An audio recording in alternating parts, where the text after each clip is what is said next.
Նալբանդյան համայնքի սիրելի բնակիչներ, ողջունում եմ ձեզ, հանդիպումը սկսենք Նալբանդյան գյուղի մեր նահատակների հիշատակումով, Նալբանդյան գյուղից 5 զոհ ունենք 44 օրյա պատերազմի հետևանքով, Հենրիկ Ռաֆիկի Սողոմոնյան, շարքային ժամկետային զինծառայող, Մեսրոպյան, Արգիշտի Սաշայի Մեսրոպյան, ժամկետային զինծառայող, Արշալույս Գագիկի Սարգսյան, պայմանագրային զինծառայող, Լևոն Հովանեսի Հարությունյան, զորահավաքային զինծառայող, Արթուր Արսենի Սահակյան, ժամկետային զինծառայող, 1 րոպե լռությամբ հարգենք նրանց հիշատակը։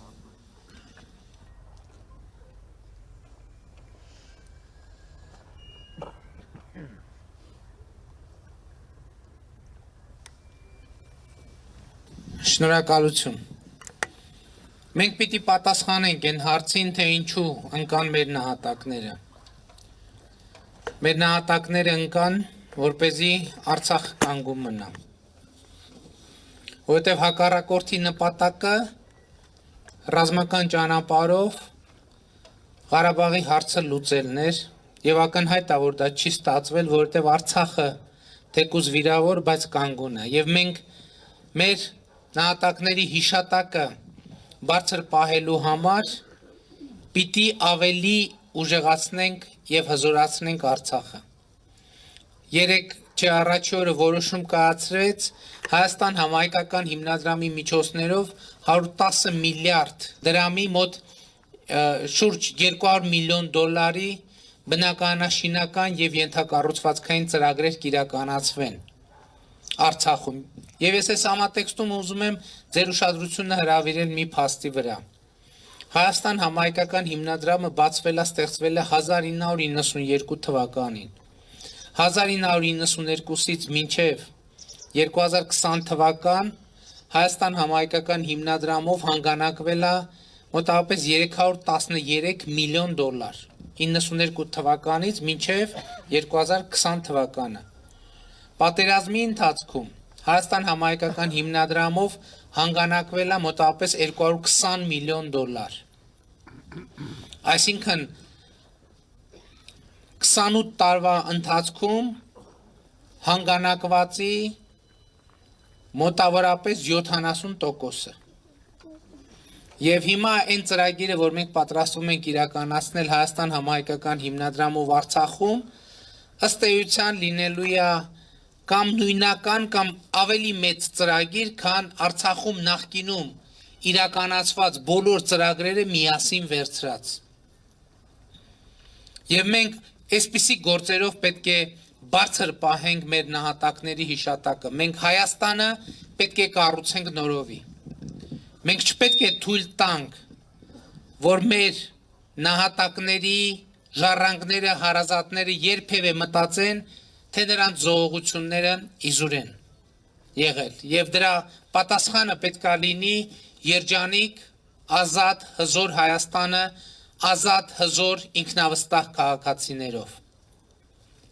Մեր այս հանդիպումները ըստ էության վերադարձ են դեպի իրականություն, որովհետև բառից բուն իմաստով վերադարձ են դեպի իրականություն, որովհետև մենք ցավոք վերջին 1 տարվա ընթացքում մեր ժողովրդի հետ վիրտուալ շփման մեջ ենք եղել եւ վերջին 2 շաբաթներին մենք իրական շփման մեջ ենք։ Եվ մենք էլի տեսնում ենք նույն իրողությունը, որ կա 2 տարբեր Հայաստաններ, մեկը վիրտուալ Facebook-յան Հայաստանն է, մյուսը իրական Հայաստանն է։ Եվ այսօր մարդիկ միլիոնների են ծախսում Facebook-յան Հայաստանում իրենց մտածած իրականությունը ստեղծելու համար, ու դա նորություն չի։ Բայց այդ մարդիկ լավ կլիներ իրանց այդ միլիոնները ժամանակին ծախսած լինեին բանակի վրա, ժամանակին ծախսած լինեին երկրի գյուղատնտեսության եւ ենթակառուցվածքների զարգացման վրա, ծախսած լինեին ճանապարհներ կառուցելու վրա։ Մենք 30 տարվա պետություն ենք, բայց մեր համայնքներում մեր միջպետական ճանապարհների կեսը քանդված վիճակում է։ Ճիշտ է։ Եվ դա է մեր պարտությունը, այդտեղից է գալիս մեր պարտությունը, որովհետև մենք զրկանքների, մեր ժողովուրդը զրկանքներ է կրել, եւ այդ զրկանքներ կրելու ընթացքում, երբ որ մենք ասել ենք, բան չենք այս զրկանքները կրում, կոռուպցիա ենք մատնանշել, չարաշահումներ ենք մատնանշել, մեզ աչքով են տվել, ասել են, բա բանակ ենք պահում։ Իսկ 2018 թվականում պարզվեց այդ բանակում ականի պրոբլեմ կա, պարզվեց այդ բանակում սննդի պրոբլեմ կա, պատվեց այդ բանակում ավտոմատի պրոբլեմ կա, հրթիռի ու անօթաչու թռչողսարքի պրոբլեմը էլ չեմ ասում։ Եվ էսա մեր այսօրվա իրականությունը, եւ էսա պատճառը, որ այս իշխանությունը մենք միջև այսօր ձեր առաջ դեռ կարողանում ենք կանգնել, որովհետև ինչ էլ գրեն Facebook-ում, դուք ճշմարտությունը գիտեք, որովհետև ճշմարտությունը ձեր աչքի առաջ է եղել, որովհետև ճշմարտությունը ձեր երակների մեջով է հոսում, ճշմարտությունը ձեր գիտակցության մեջ է։ Եվ դուք գիտեք, որ մենք այո, վերջին 3 տարվա ընթացքում շատ բաներ չենք հասցրել անել, շատ բաներ էլ սխալ ենք արել։ Բայց դուք գիտեք, որ մենք գող չենք, թալաչի չենք, հայրենադավ չենք,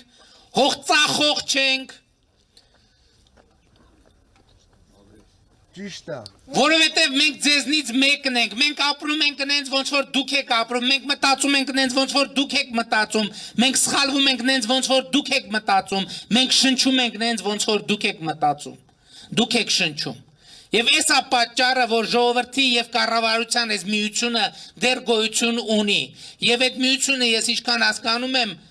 շատ պինդ է եւ ուզում եմ խոնարհվեմ ձեզ դրա համար, որ մեր այսքան սխալներից հետո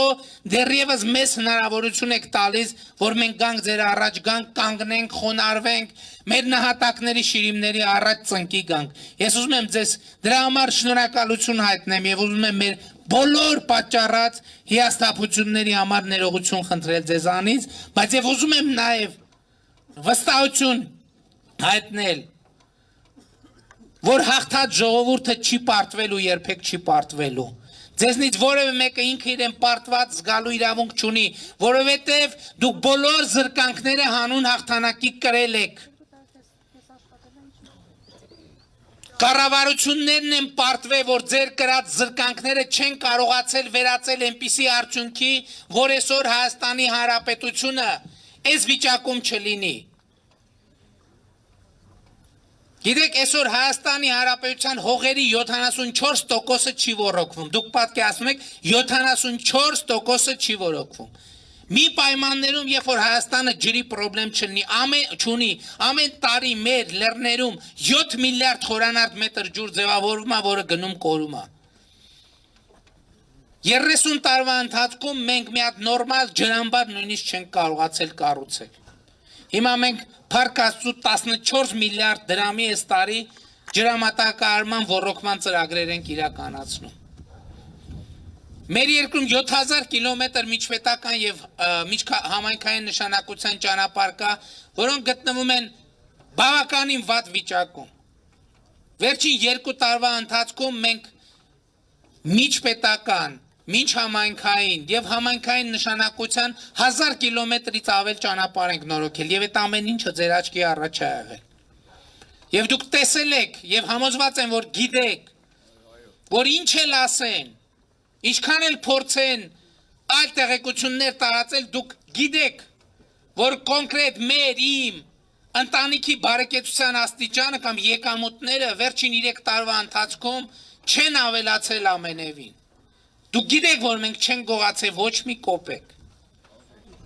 Եվ այդ ճշմարտությունը դուք գիտեք ոչ թե Facebook-ից, դուք ճշմարտությունը գիտեք մեր հայացքից, մեր աչքերից, մեր շարժու ձևից։ Դրա համար պետք չի հետաքննություն անել, պետք է հետաքննություն էլ անենք, ոչ մի խնդիր։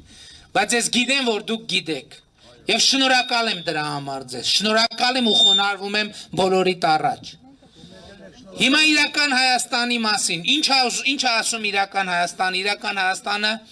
ասում է, որ մենք հանուն մեր նահատակների այս երեխեքի համար պետքա ապահովենք լավ ապագա։ Լավ ապագայի համար մեզ առաջինը պետքա անվտանգություն։ Ոնց ենք մենք ապահովելու մեր երկրի արտաքին անվտանգությունը։ Երեք միջոց կա։ Առաջինը մենք լայնածավալ բարեփոխումներ ենք իրականացնելու մեր զինված ուժերում։ Բայց մյուս կողմից մենք ոչ թե խորացնելու ենք մեր ռազմական եւ ռազմատեխնիկական համագործակցությունը Ռուսաստանի Դաշնության հետ, որովհետև մենք առանց այն էլ շատ խորը համագործակցում ենք։ Մենք ավելի ճիշտ նոր բովանդակություն ենք հաղորդելու եւ գիտեք, որ Հայաստանում կա հայ-ռուսական համատեղ զորախումբ եւ այդ զորախմբի հետագա զարգացումը պիտի դառնա մեր անվտանգային համակարգի կարևորագույն առանցքներից մեկը։ Մի առանցքը մեր բարեփոխված եւ պրոֆեսիոնալ բանակը իմիջայլոց էսել է հարց։ Մենք պետք է մտածենք ժամանակի ընթացքում պրոֆեսիոնալ բանակ ունենալու մասին։ Սա արդեն հասունացած հարց է։ Պրոֆեսիոնալ բանակ։ Բայց պրոֆեսիոնալ բանակը պայմանագրայինը չի։ Մեր մեծագույն խնդիրներից մեկը որն էր, որ տեսեք, մեր պայմանագրայինները ծառայում են, իրանք 14 օր ծառայության մեջ են, 14 օր զբաղվում են այլ գործերով։ Պրոֆեսիոնալ բանակներն է, որ մենք կարողանանք այդ մարդկանց այնքան վճարենք, որ իրանք ամբողջ ամիս անցկացնեն ծառայության մեջ, ծառայությունից դուրս ոչ թե գնան հողագործությամբ զբաղվեն, այլ ծառայությունից մարտական հերթապահությունից դուրս գնան զբաղվեն մարտական գործով, այսինքն պարապեն որպես զինվոր, դառնան պրոֆեսիոնալ զինվոր։ Որպեսզի մենք մարտունակ բանակ ունենանք, բայց երրորդ կոմպոնենտը մենք հիմա ինչի պետք է պատրաստվենք, մենք պետք է պատրաստվենք անընդհատ պատերազմների, ոչ, մենք պետք է պատրաստվենք եւ տարածաշրջանը պատրաստենք անընդհատ երկարատև եւ կայուն խաղաղության։ Ու սրա համար մենք պետք է եւ ոչ միայն մենք, այլև տարածաշրջանի երկրները պետք է վերագնահատենք բոլորով մեր փոխադարձ վերաբերմունքը եւ մեր փոխադարձ կեցվածքը։ Որովհետև այո, տարածաշրջանում շատերը մեզ թշնամի են համարում եւ տարածաշրջանում շատերին մենք ենք թշնամի համարում։ Ինչքան մենք շատ ենք թշնամի համարում, այնքան մեզ են շատ թշնամի համարում։ Ինչքան մեզ են շատ թշնամի համարում, այնքան մենք ենք շատ թշնամի համարում։ Եվ մենք այս ցիկլի մասին պետք է մտածենք։ Եվ մենք այս երեխեքի համար պետք է ապահովենք երկարատև կայուն խաղաղություն։ Սրա համար մենք այս տարածաշրջանում մեր դիրքը, կեցվածքը, ընկալումները եւ վերաբերմունքը պիտի փոխենք։ Ոնց, ինչպես, ինչ ժամկետներում, ինչ գործիքներով, դա առանձին քննարկման հարց է։ Հաջորդը ինչ է ասում իրական Հայաստանն ասում է, որ այս երեխեքի համար մենք պետք է ապահովենք պատշաճ կրթություն։ Պատշաճ կրթություն ապահովելու համար կարևորագույն նախապայմանը պատշաճ վճարվող եւ պատշաճ մասնագիտական հմտություններ ունեցող ուսուցիչն է։ Եվ մենք այս տարվանից սկսում ենք մի գործընթաց, որի արդյունքում նոյեմբերից սկսած կամ մայիսից սկսած ոչ թե ուսուցիչների աշխատավարձը մի անգամ 30 կամ 50%-ով բարձրանալու է, այլ ուսուցիչների աշխատավարձի բարձրացման մեխանիզմ է գործարկվում, որը անընդհատ պտտվելու է։ Ինչ ենք ասում, առաջինը, այն ուսուցիչները, ովքեր ատեստացիա կանցնեն եւ կապացուցեն, կհիմնավորեն, կհաստատեն իրենց մասնագիտական որակավորումը, արդեն նոյեմբերից կստանան 50%-ով ավելի բարձր աշխատավարձ, 30-ից 50%-ով։ Բայց սրանից հետո այս process-ը չի կանգնելու։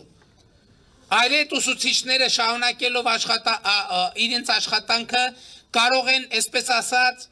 նոր միավորներ հավաքելու հնարավորություն ստեղծվելու, նաև իրենց աշակերտների ցույց տված արդյունքների հետ կապված եւ նրանց աշխատավարձերը շարունակաբար բարձրանալու հնարավորություն ստեղծելու։ Սա ինչի է բերելու ժողովուրդ մյուսներին։ Սա բերելու է նրան, որ մեր երեխեքը դպրոցը ավարտելուց հետո բու ընդունվելու համար չպետք է պարտադիր գնան եւ նորից փող ծախսեն եւ ռեպետիտորների մոտ պարապեն։ Սա շատ կարևոր է իմանալ, որ այս process-ը նաև ծնողների գումարներից է խնայելու։ Էլ ինչ ասում իրական Հայաստանը ասում է երկիրը պետք է ունենա հզոր տնտեսություն։ Հնարավոր չի պատկերացնել հզոր տնտեսություն առանց զարգացած կոմունիկացիոն կապերի։ Այսօր մեր երկրի տնտեսությունը մի ճանապարհից է կախված, վերին լարս։ Ձյունը շատ եկավ, փակվեց, վերջ, մանավանդ դուք բոլորդ գյուղատնտեսությամբ զբաղվում եք, գիտեք։ Գյուղատնտեսության եւ մնացած ապրանքների արտահանումը մեծապես կախված է մի ճանապարհից, վերին լարսից, որը քիչ առաջ ասացին, որ բացվել է վերջապես, ահագին ժամանակ փակ մնալուց հետո։ Բայց մենք այդ մի ճանապարհի հույսով չենք կարող հզոր տնտեսություն ունենալ։ Մեզ պետք է երկաթուղի, որը մեզ կկապի Պարսից ծոցի հետ, որը մեզ կկապի Ռուսաստանի հետ, որը մեզ կկապի Եվրոպայի հետ։ Եվ այս ետպատերազմական իրավիճակում ես ձեզ բոլորին կոչ եմ անում, խնդրում եմ, որ ավելորդ շահարկումների պետք չի տրվել, որոնք ասում են, որ բա ոնց կլինի ճանապարհները բացվի, երկաթուղին բացվի մեր շահերի հաշվինը։ Այնպես չի, որ մենք կարող ենք ճանապարհ ունենալ միայն մեր շահերը հաշվի առնելով։ Ճանապարհ ունենալու համար մենք պետք է նաև ճանապարհ տանք։ Որտեւ եթե մենք ճանապարհ չտանք, մեզ էլ ճանապարհ չեն տա։ Էսա պարզ իրողությունից, մեզ ճանապարհ պետք է, իրանց էլ է ճանապարհ պետք։ Եվ հետևաբար տարածաշրջանային անվտանգության ապահովման բանաձևերից մեկը նաև սա է, որ մենք այդ ճանապարհները նաև իրար հետ որպես օրգանիզմ տարածաշրջանը կապված լինի եւ փորձենք իմ ասած այդ բանաձևը ի վերջո հաղթահարել։ Էլ ինչ ասում իրական Հայաստանը ասում է արդարություն։ Որովհետև մեր երկրում մեծագույն խնդիրներից մեկը եղել է արդարությունը, սկսած բանակից։ Ում երեխեն ծառայի, ում երեխեն չծառայի, այդ պատմությունը մեզ մաշել է երկար տարիներ։ Երբ որ բարձրաստիճան պաշտոնյաների երեխեքը չեն ծառայել, երբ որ բարձրաստիճան պաշտոնյաների երեխեքը կռվին չեն մասնակցել, առաջնագծում չեն եղել, պետք է վերանա դա, որովհետև հայրենիքը բոլորի հայրենիքն է միշտ եւ ծաղ Այդտենց է եղել, որ երբ որ երկիրը խաղաղ եղել, ծաղկունք է եղել է բարձրաստիճանների երեխեքի հայրենիքը, երբ որ կռիվ է եղել է, այսպես ասած, չարքայ ժողովրդի երեխեքի հայրենիքը։ Եվ ես այս ամբիոնից վստահ եմ խոսում դրա մասին։ Որովհետև հպարտությամբ կարող եմ ասել, որ 44 օրյա պատերազմի ժամանակ իմ որդին որպես կամավոր եղել է առաջնագծում։ Սաղել գիտեն եք։ Արդարություն։ Արդարության համար մենք պետք է վերջերս դատական համակարգի հարցը լուծենք։ Ինչի մենք միջև հիմա այս դատական համակարգի հարցը չենք լուծում եւ ձեր մեզ ուղված ամենամեծ մեղադրանքն է դա։ Եվ արդար մեղադրանք է։ Բայց մյուս կողմից էլի եմ ուզում շեշտել, որ մենք երբեք չենք ուզեցել եւ չենք ուզում նախկին իշխանության խամաճիկային դատարանը փոխարինենք մեր խամաճիկային դատարանով, որովհետև դա արդարություն չէր լինի, դա կլիներ պսևդո արդարություն։ Մենք ուզում ենք, որ երկրում իրոք լինի անկախ դատական համակարգ, ոչ թե խամաճիկային դատական համակարգ։ Եվ գիտեք, անկախ ամեն ինչից թույլ տվեք պնդել, որ մենք հենց այդ ճանապարհով ենք գնում, դժվար է այդ ճանապարհը։ Այո, շատ հարվածներ ենք ստանում, շատ փոսերի մեջ ենք ընկնում։ Բայց այսօր երկրում ձևավորվում այն դատավորական խավը, ով իրոք ազնիվ օրենքի նվիրված, արդարության նվիրված այսօրակարգը առաջատանելու եւ մենք բոլորով պետք է իրանց պաշտպանենք։ Այո, մենք պետք է մեխանիզմներ ունենանք, որ ծախու, կաշառակեր դատավորներին հանենք եւ դուրս շպրտենք այդ համակարգից, նրանք արդարություն չեն հաստատել եւ չեն կարողանալու բայց մյուս կողմից մենք պետք է կարողանանք աջակցել են դատավորներին, ովքեր ճիշտ են բարի օրենքի իմաստով, բարոյականության իմաստով եւ արդարության իմաստով։ Եվ մենք գնալու ենք նաեւ այս ճանապարհով։ Եվ մարդիկ ուզում են աշխատանքի արդյունավետություն։ Այո, մեր երկրում ոչ թե հողերի 50%-ը այսօր չի մշակվում, մեր հողերի 50%-ը։ Մեր գյուղատնտեսության մեջ պետք է տեղի ունենա հեղափոխություն։ Ամենակարևոր հեղափոխությունը, որ պետք է տեղի ունենա գյուղատնտեսության մեջ, հետևյալն է, որ բանավոր գյուղատնտեսությունը մենք պետք է փոխարինենք թուղթ ու գրիչով գյուղատնտեսության։ Ինչի եմ ասում, որովհետև գյուղատնտեսության մեջ եւ ֆերմերներից շատերը շատ հարցեր կան, որոնց պատասխանները կա դրված է ուղակի իրանք, քանի որ նախկինում այդ թուղթ ու գրիչով աշխատելու սովորությունը չեն ունեցել, դրված պատասխանները վերցնելու հնարավորություն չեն ունենում։ Եվ հաջորդ խնդիրը, տեսեք, մեր գյուղացիները անդադ այդ ցիկլի մեջ են, ցրտահարությունը, կարկուտը եւ չգիտեմ բոլոր այդ խնդիրները։ Հիմա 21-րդ դարում այդ բոլոր խնդիրները կառավարելի են։ Հիմա մենք ներդրել ենք գյուղատնտեսության ապահովագրության ծրագիրը։ Ես չգիտեմ ներկաներից քանի տոկոսնա որ այդ ապահովագրությունից ձեռք է բերել, բայց կոչ եմ անում անպայման ձեռք բերեք, որպեսզի ձեր կարկուտ աստված չանի, վնասները փոխհատուցվի, կարկուտի հիմա ցրտահարությունից ոնց որ դե պրծանք փառքաստու, այս տարի ցրտահարության հարցը լուծվեց։ Հաջորդը, բայց մենք պետք է անցնենք ինտենսիվ գյուղատնտեսության։ Երբ որ ոչ թե մենք սպասենք, թե Աստված տենաս այս տարի ինչքան բերք կլինի, այլ դուք ինքներդ պլանավորեք, թե այս տարի ինչքան բերք է պետք եւ ստանաք ճշգրիտ այնքան, ինչքան պետք է։ Իսկ սրա համար պետք է գյուղատնտեսության մեջ ներգրավված լինեն լավ մասնագետներ։ Ես այս գյուղերում անդադ օրինակները բերում են, այսօր ինտենսիվ այգիներում մասնագետներ կան, արտասահմանից են ինտենսիվ գյուղատնտեսությամբ զբաղվող մեր ընկերությունները մասնագետներ հրավիրում, որ իրանց խորհուրդ տան։ Եվ այդ մասնագետների մի օրվա աշխատանքը արժի 2000 եվրո։ Մենք պետք է մեր երեխեքին ցույց տանք այդ հնարավորությունը, բայց նաև ստեղծենք այդ հնարավորությունը, որ իրանք կարողանան գալ գյուղում հողի վրա աշխատել ոչ թե դա նշանակի չարչարանք, այլ նշանակի բարձր վարձատրվող աշխատանք։ Մենք սովորենք ասել մեր չարքաշ գյուղացին։ Մեր չարքաշ գյուղացին։ Մեր գյուղացին պետք է դադարի լինել չարքաշ։ Դրա համար ինչ է պետք։ Դրա համար պետք է գիտելիք, դրա համար պետք է կառավարության ճիշտ քաղաքականություն, դրա համար պետք են մատչելի ֆինանսներ, դրա համար պետք է փոխվելու ցանկություն եւ կարողություն։ Եվ ես ուզում եմ էլի կառավարությունը վերջին տարիներին մի քանի կարևորագույն ծրագրեր է գործարկել։ Սկսած խելացի անասնագոմերի ծրագրից, վերջացրած ջերմոցների ծրագրերով, վերջացրած 0%-ով վարկերի ծրագրերից։ Բայց նաև ուզում եմ խնդրել ձեզ, որ այդ բովանդակությունը պետք է լինի գյուղատնտեսական ամեն գումարը ծախսելու հիմքում, որովհետև շատ կարևոր է, որ այդ գումարը ոչ միայն վերցնել, այդ գումարը ճիշտ տեղում ծախսել, ճիշտ կառավարել, որպեսզի ինքը ճիշտ արդյունք տա։ Եվ այս ուղղությամբ իհարկե կառավարությունը անընդհատ շարունակելու է լինել գյուղացու կողքին։ Գիտեմ, որ բազմաթիվ խնդիրներ կան, բայց հետևողական այդ բոլոր խնդիրները մենք պետք է աշխատենք եւ լուծենք։ Եվ ի վերջո, ամենակարևորը ժողովրդի իշխանության մասին։ Ժողովուրդ ջան, դուք գիտեք, որ առաջիկայում Հայաստանում տեղի է ունենալու արտահերթ խորհրդարանական ընտրություններ։ Ինչի համար է տեղի ունենալու այդ ընտրությունը, որովհետև մենք ժողովրդից ստացած իշխանությունը պիտի վերադարձնենք ժողովրդին։ 5 ամիս որոշ ուժեր մեզնից պահանջում էին, թե ժողովուրդը ինչ կապ ունի, մեր պահանջով դուք պետք է գնաք հրաժարական տակ, մենք այդ պահանջներին չենք կարող տրվել, որովհետև պիտի նայենք ձեր աչքերի մեջ, մենք ձեզնից ստացած իշխանությունը որևէ մեկի առաջ չէինք կարող նետել։ Եվ ես շատ ուրախ եմ, որ մենք կարողացանք հասնել նրան,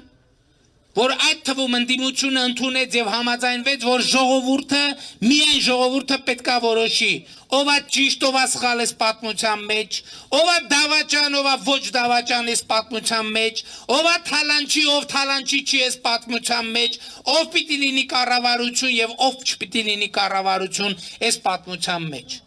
Եվ ես ուրախ եմ, պատիվ ունեմ եւ ասում եմ, որ ձեզ տրված իշխանությունը որևէ ձևով Հայաստանում վտանգի տակ չի դրվելու։ Դուք եք որոշում, թե ով լինի իշխանություն։ Այսօր շրջանառության մեջ են դնում, ասում են, գելերը գալիս են, գելերը գալիս են, գելերը գալիս են, իշխանությունը հետ վերցնելու։ Արագած գյուղում մի մարդ շատ լավ արձագանքեց, ասեց հանգիստ եղեք, գելխեղտները ամուր իրանց տեղերում կանգնած են, գելերը թող շատ չոգևորվեն։ Ճիշտ ես։ Համաձայն եք։